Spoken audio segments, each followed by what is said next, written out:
Tit for tat is an English saying dating to 1556, from tit for tat, meaning blow for blow, i.e., retaliation in kind, or more broadly, an equivalent to an action given in return. It has related meanings and use as a concept in biology, social psychology, business, as well as in the mathematical area of game theory. The concept in its various forms has found use in the real world in attempting to explain a form of reciprocated altruism in animal communities, and as a strategy for managing activities in technology areas. In speech and linguistics, tit for tat is an English expression that is used to refer to retaliation in kind, or more broadly, for any equivalent to an action given in return. It is thought to have evolved from the earlier expression tip for tap, where the connotation of tip is blow, as in to strike physically. Its reported first appearance was in 1556. In biology, the title phrase has been used to describe the concept behind how groups of animals have come to live in largely or entirely cooperative societies, rather than the individualistic, red-in-tooth-and-claw way that might be expected from individuals engaged in a Hobbesian state of nature. This, and particularly its application to human society and politics, is the subject of Robert Axelrod's book The Evolution of Cooperation in Social Psychology. Moreover, the tit-for-tat strategy has been of beneficial use to social psychologists and sociologists in studying effective techniques to reduce conflict. Research has indicated that when individuals who have been in competition for a period of time no longer trust one another, the most effective competition reverser is the use of the tit-for-tat strategy. Individuals commonly engage in behavioral assimilation, a process in which they tend to match their own behaviors to those displayed by cooperating or competing group members. If the tit-for-tat strategy begins with cooperation, then cooperation therefore ensues. On the other hand, if the other party competes, then the tit-for-tat strategy will lead the alternate party to compete as well. Ultimately, each action by the other member is countered with a matching response, competition with competition and cooperation with cooperation. In the case of conflict resolution, the tit-for-tat strategy is effective for several reasons. The technique is recognized as clear, nice, provocable, and forgiving. Firstly, it is a clear and recognizable strategy. Those using it quickly recognize its contingencies and adjust their behavior accordingly. Moreover, it is considered to be nice as it begins with cooperation and only defects in following competitive move. The strategy is also provocable because it provides immediate retaliation for those who compete. Finally, it is forgiving as it immediately produces cooperation should the competitor make a cooperative move. In business, individuals who employ the tit-for-tat strategy are generally considered to be tough but fair, a disposition that is often respected in the business organization world. Those who always cooperate with a competitor are often viewed as weak, while those who consistently compete are perceived as unfair. In any case, the implications of the tit-for-tat strategy have been of relevance to conflict research, resolution and many aspects of applied social science. In game theory background, the tit-for-tat game theory is an expression in the mathematical area of game theory,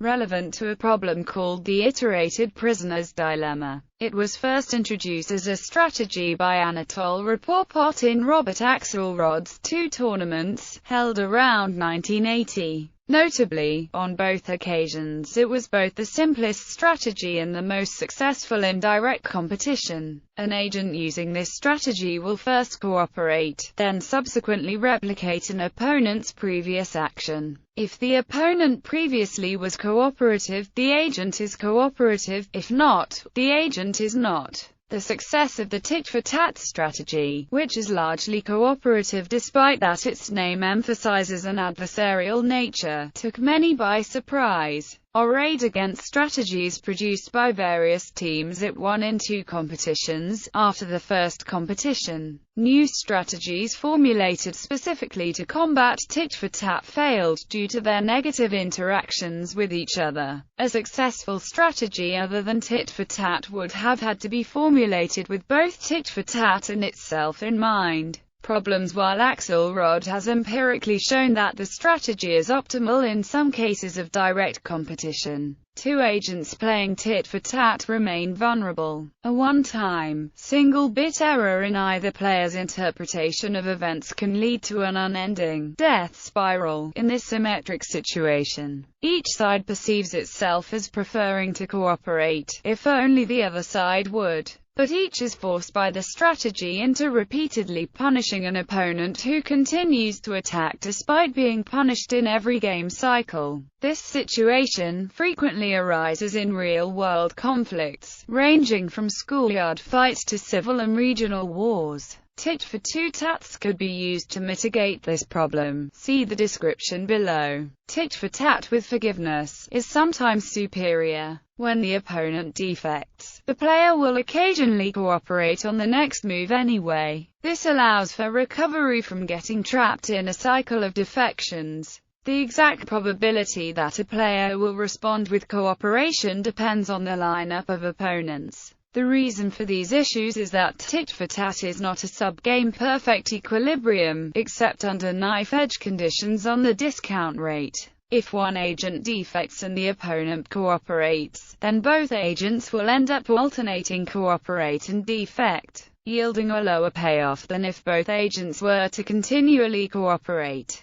While this subgame is not directly reachable by two agents playing tit-for-tat strategies, a strategy must be a Nash equilibrium in all subgames to be subgame perfect. Further, this subgame may be reached if any noise is allowed in the agent's signaling. A subgame perfect variant of tit-for-tat known as contrite tit-for-tat may be created by employing a basic reputation mechanism. Furthermore, the tit-for-tat strategy is not proved optimal in situations short of total competition. For example, when the parties are friends, it may be best for the friendship when a player cooperates at every step despite occasional deviations by the other player. Most situations in the real world are less competitive than the total competition in which the tit-for-tat strategy won its competition. Tit-for-tats. Tit-for-tats is similar to tit-for-tat in that it is nice, retaliating, forgiving and non-envious. The only difference between the two being how forgiving the strategy is. In a tit-for-tat strategy, once an opponent defects, the tit-for-tat player immediately responds by defecting on the next move.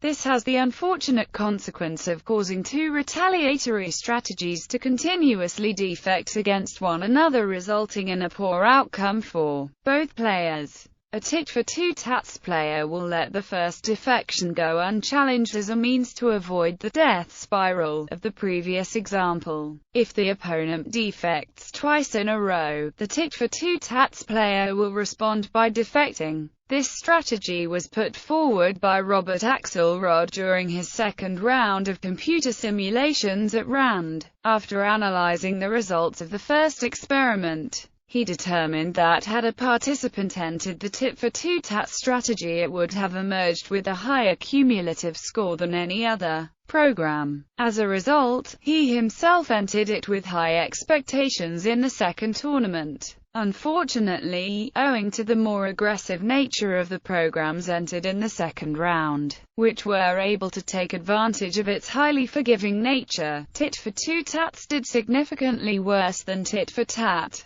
The cause of its lower performance, however, was that the universe of surviving programs in which it was played was slightly cooperative, in a universe which is slightly dominantly defectionist. It is the strategy evolutionary stable. Real-world use. Explaining reciprocal altruism in animal communities. Studies in the prosocial behavior of animals have led many ethologists and evolutionary psychologists to apply tit-for-tat strategies to explain why altruism evolves in many animal communities. Evolutionary game theory, derived from the mathematical theories formalized by von Neumann and Morgenstern, was first devised by Maynard Smith and explored further in bird behavior by Robert Hind. Their application of game theory to the evolution of animal strategies launched an entirely new way of analyzing animal behavior. Reciprocal altruism works in animal communities where the cost to the benefactor in any transaction of food, mating rights, nesting or territory is less than the gains to the beneficiary. The theory also holds that the act of altruism should be reciprocated if the balance of needs reverse.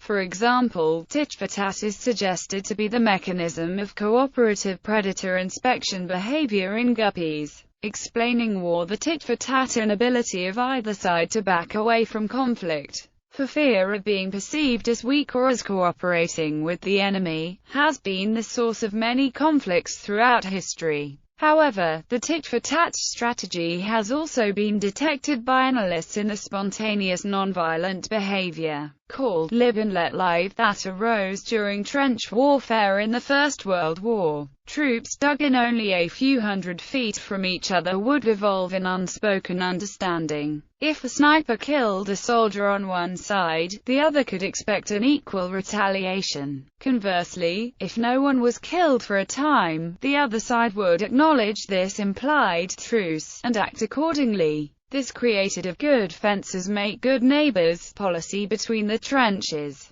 Peer-to-peer file sharing BitTorrent peers use tit-for-tat strategy to optimize their download speed. Third-party source needed. More specifically, most BitTorrent peers use a variant of tit-for-tat, which is called regular unchoking in BitTorrent terminology. BitTorrent peers have a limited number of upload slots to allocate to other peers. Consequently, when a peer's upload bandwidth is saturated, it will use a tit-for-tat strategy. Cooperation is achieved when upload bandwidth is exchanged for download bandwidth. Therefore, when a peer is not uploading in return to our own peer uploading, the BitTorrent program will choke the connection with the uncooperative peer and allocate this upload slot to a hopefully more cooperating peer. Regular unchoking corresponds very strongly to always cooperating on the first move in prisoner's dilemma. Periodically, a peer will allocate an upload slot to a randomly chosen uncooperative peer. This is called optimistic unchoking. This behavior allows searching for more cooperating peers and gives a second chance to previously non-cooperating peers. The optimal threshold values of this strategy are still the subject of research. Cockney rhyming slang. In Cockney rhyming slang, a tit for tat or tit for is a hat.